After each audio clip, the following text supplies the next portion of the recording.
Guys এই ফুলাম পৰিৱেশৰ মাজতে আজি এটি নতুন ভিডিঅ' লৈ আপোনালোকৰ ওচৰত উপস্থিত হ'লোঁহি। কেনে আছে? আশা কৰোঁ আপোনালোক সকলোৰে ভাল। আজি এটি খুব ইণ্টাৰেষ্টিং বিষয়ৰ ওপৰত আপোনালোকৰ ওচৰত আলোচনা কৰিম। আশা কৰোঁ ভিডিঅ'টো আপোনালোকে লাইক খুব পচন্দ কৰিব, কিয়নো ভিডিঅ'টো হৈ গ'ল প্ৰেমৰ লগত জড়িত। আজি প্ৰেমৰ এনে 5টা লক্ষণৰ বিষয়ে আলোচনা কৰিবলৈ ওলাইছোঁ, যিকেইটা লক্ষণে ক'ব যে is she or he likes you or not, অৰ্থাৎ তাই বা তেওঁ আপোনাক লাইক কৰে নে নকৰে। আজি এই ভিডিঅ'টোৰ জৰিয়তে আপোনালোকক দেখাবলৈ গৈছোঁ। গতিকে গাইজ ভিডিঅ'টো দেৰি নকৰি আৰম্ভ কৰোঁ। আহক সেই 5টা লক্ষণৰ বিষয়ে, যিকেইটা লক্ষণে আপোনালোকক ক'ব যে আপোনাক তেওঁ বা তাই কিমান ভাল পায়। গতিকে আহক আৰম্ভ কৰোঁ।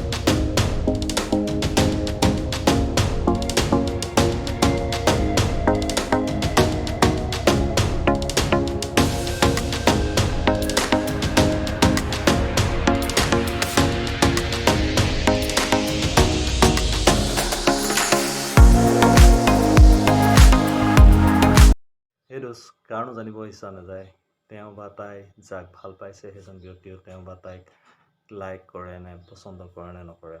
গতিকে এনেকুৱা ধৰণৰ বস্তু যদি জানিবলৈ মন যায়, তেতিয়াহ'লে আমি যাক ভাল পাই আছোঁ, যাক পচন্দ কৰি আছোঁ, তেওঁলোকৰ মাজৰ পৰাই আমাৰ কিছুমান কি হৈ গ'ল লক্ষণ আমি দেখা পাওঁ, যিকেইটা লক্ষণে সহজে আপোনালোকক কৈ দিব যে তেওঁ বা তাইক আপোনাক ভাল পায় নে পচন্দ কৰে নে নকৰে। গতিকে সেই লক্ষণসমূহনো কি তাকে আলোচনা কৰোঁ। ইয়াৰে আজি প্ৰথম লক্ষণটো ক'বলৈ ওলাইছোঁ। সেই লক্ষণটো হ'ল আই কণ্টেক্ট। আই কণ্টেক্টৰ দ্বাৰা আপোনালোকে সহজে জানিব পাৰিব যে তেওঁ বা তাই আপোনাক কিমান পচন্দ কৰে। এতিয়া কথাটো হ'ল যে আমি যেতিয়া কাৰোবাক ভাল পাওঁ বা কাৰোবাক প্ৰেমত পৰোঁ, তেতিয়া আমি নিজৰ মাইণ্ডৰ জৰিয়তে নিজৰ শৰীৰটোক কণ্ট্ৰল কৰি ৰাখিব পাৰোঁ, বিচাৰোঁ যে হ'ব দিয়া এতিয়া আৰু তেওঁক লগ নকৰোঁ। কিন্তু কিবাটো না কিবাটো প্ৰকাৰে তেওঁ আপোনাক কি হৈ গ'ল চাই থাকিব, আপোনাক লক্ষ্য কৰি থাকিব। আপোনাৰ চকু জুৰিৰে কোনোবা এটা থাকে আপোনাক চাবলৈ ইচ্ছা কৰিব, যিহেতু নেকি তেওঁ আপোনাক পচন্দ কৰে, আপোনাক লাইক কৰে। সেই গতিকে তেওঁ নিজৰ শৰীৰটোকতো মনাই ল'লে, কিন্তু নিজৰ চকু জুৰিক মনাব পৰা নাই, যাৰ ফলত তেওঁ আপোনাক কি হৈ গ'লগৈ কোনোবা প্ৰকাৰে লক্ষ্য কৰি আছে। আৰু এনেকুৱা ধৰণৰ যদি লক্ষণ আপুনি আপোনাৰ পাৰ্টনাৰৰ পৰা দেখা পাইছে, তেনেহ'লে আপুনি নিশ্চিন্ত থাকক, তেওঁ বা তাই আপোনাক লক্ষ্য, কাৰণ লক্ষ্য সেইটো বস্তুকে কৰা হয় যাক পচন্দ কৰা হয়। পচন্দ হোৱা বস্তুকে মানুহে চকুৰে চাবলৈ বিচাৰে। গতিকে আমাৰ ফাৰ্ষ্ট লক্ষণটো হৈ গ'ল আই কণ্টেক্ট। আই কণ্টেক্টৰ দ্বাৰা আপোনালোকে এইধৰণে জানিব পাৰিব তেওঁ বা তাই আপোনাক পচন্দ কৰে নে নকৰে। এতিয়া আহক 2 নম্বৰ লক্ষণটোলৈ যাওঁ।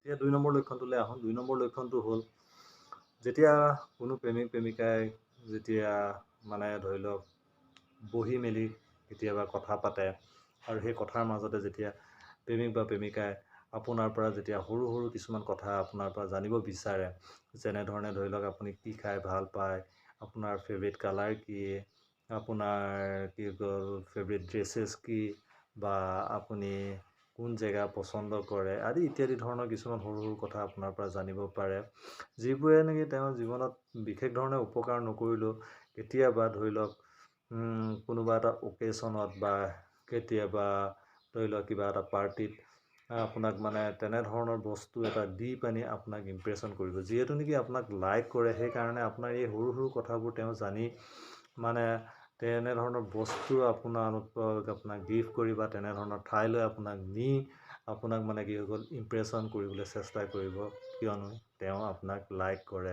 সেয়েহে আপোনাৰ এই সৰু সৰু কথাবোৰো তেওঁ খেয়াল ৰাখে। গতিকে ছেকেণ্ড লক্ষণটো এইটোৱেই। গতিকে ইয়াৰ দ্বাৰাও আপোনালোকে সহজে গম পাব পাৰিব যে if she or he likes you or not.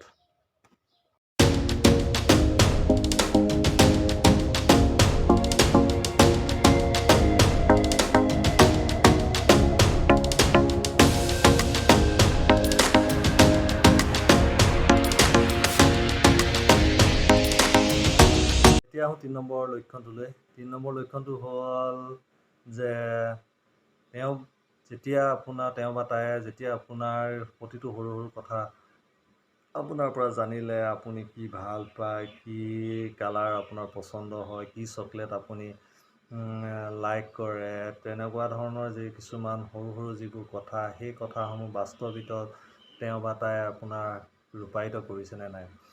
যদি সেই কথাসমূহ, যেনেকৈ আপুনি যি ধৰণৰ চকলেট ভাল পায়, সেই ধৰণৰ চকলেট যদি আপোনাক আনি দিছে, যি কালাৰ পাৰফিউম আপুনি ঘঁহি ভাল পায়, তেনেকুৱা ধৰণৰ পাৰফিউম আপোনাক উপহাৰ দিছে নেকি, যি কালাৰৰ ড্ৰেছ আপুনি ভাল পায়, যি মেচিং ড্ৰেছ আপোনাক লাগে, সেই ধৰণৰ মেচিং ড্ৰেছ যদি আপোনাক আনি দিছে, তেনেকুৱা ধৰণৰ যদি কামবোৰ মানে এজন প্ৰেমিক বা প্ৰেমিকাই আপোনাৰ কাৰণে কৰি আছে, তেনেহ'লে আপুনি নিশ্চিন্ত ৰাখক যে তেওঁ বা তাই আপোনাক লাইক কৰিছে। কিয়নো তেনেধৰণৰ মানে বস্তুবোৰ তেওঁকে দিয়া হয়, তেনেধৰণৰ সৰু সৰু কথাবোৰ তেওঁৱেই মনত ৰাখে, যি আপোনাক ভাল পায়। গতিকে এই 3 নম্বৰ লক্ষণটো এটা ইম্পৰ্টেণ্ট লক্ষণ। যদি এনেকুৱা ধৰণৰ লক্ষণসমূহ আপুনি দেখা পাইছে, তেনেহ'লে আপুনিও নিশ্চিন্ত থাকক, তেওঁ বা তাই আপোনাক পচন্দ কৰে। আপোনালোকে কমেণ্টত জনাব তেনেকুৱা ধৰণৰ আপোনালোকৰ হৈছে নেকি। আহক এতিয়া আমি 4 নম্বৰ লক্ষণটোলৈ যাওঁ।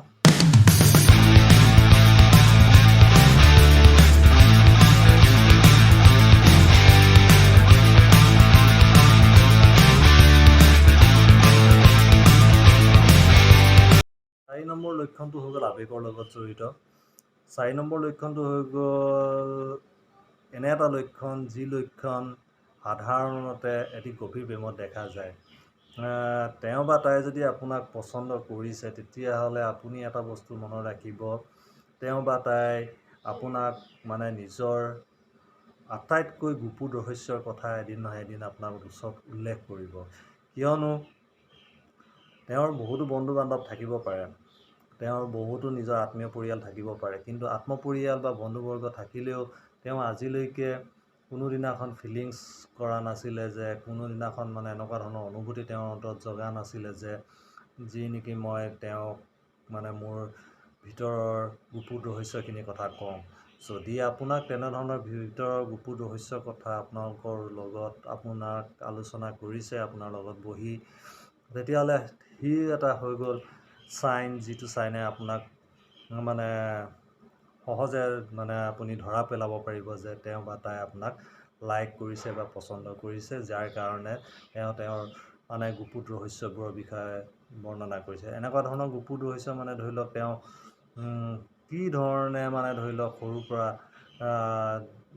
মানে ডাঙৰ যেতিয়ালৈকে হৈছিলে, কি ধৰণৰ তেওঁ দুখ কষ্ট আদি পাই ডাঙৰ হৈছিলে, বা তেওঁ ক'ৰবাত কিবা ধৰণৰ আঘাত পাইছিলে নেকি, কিবা অভাৱ অনাটন হৈছিলে নেকি, তেনেকুৱা ধৰণৰ কিছুমান কথা আপোনাৰ লগত ডিছকাছ কৰিব। গতিকে যদি তেনেকুৱা ধৰণৰ ডিছকাশ্যন যদি আপোনাৰ লগত কৰিছে, তেতিয়াহ'লে তেওঁৰ গুপুত ৰহস্যৰ বিষয়ে যদি আলোচনা কৰিছে, তেতিয়াহ'লে আপোনালোকে নিশ্চিন্ত থাকক, তেওঁ 100% বা আপোনাক মানে কি হৈছে লাইক কৰে বা পচন্দ কৰে।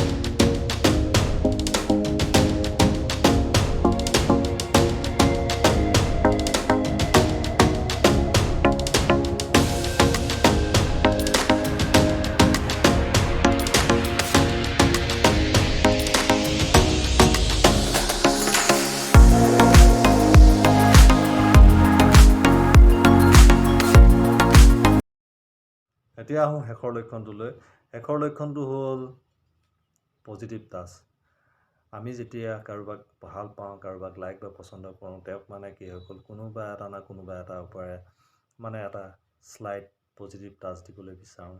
সেই টাচটো হয় হেণ্ডশ্বেকৰ জৰিয়তে, হয় কান্ধত কান্ধ হাত ৰাখি, নহ'লে হাই ফাই কৰি, বা হাতত হাত ধৰি অকণমান দূৰ আগুৱাই যোৱা, এই ধৰণৰ এটা মানে কি হৈ গ'ল লক্ষণ দেখা যায় যেতিয়া আমি প্ৰেমত পৰোঁ। আৰু এই লক্ষণটোৱেও সূচায় যে তেওঁ বা তাই আপোনাক পচন্দ কৰে নে নকৰে।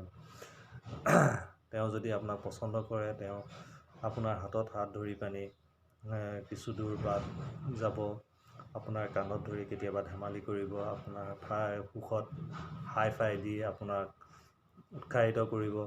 তেনেকুৱা ধৰণৰ যদি পজিটিভ টাচ আপুনি আপোনাৰ পাৰ্টনাৰৰ মাজত যদি পাইছে, তেতিয়াহ'লে আপুনি নিশ্চিন্ত ৰাখক তেওঁ বা তাই আপোনাক লাইক কৰিছে। গতিকে এই 5টা লক্ষণ আপুনি এবাৰ আপোনাৰ পাৰ্টনাৰৰ মাজত বিচাৰি চাওক। যদি আপোনালোকে আপোনাৰ পাৰ্টনাৰৰ মাজত এই 5টা লক্ষণ আপোনালোকে পাইছে, তেনেহ'লে আপোনালোকে নিশ্চিন্ত থাকক তেওঁ বা তাই আপোনাক লাইক কৰে। গতিকে ভিডিঅ'টো আৰু বেছি দেৰি নকৰোঁ, ইমানেই আছিলে। যদি ভিডিঅ'টো আপোনালোকৰ ভাল লাগিছে তেনেহ'লে প্লিজ লাইক কৰিব, আৰু যিসকল নতুনকৈ আহিছে তেওঁলোকে যেন ছাবস্ক্ৰাইব কৰে, কাষতে থকা বেল আইকনটো টিপি দিয়ে, যাতে মই আগলৈ আৰু এনেধৰণৰ নতুন ভিডিঅ' আপোনালোকক দি থাকিব পাৰোঁ।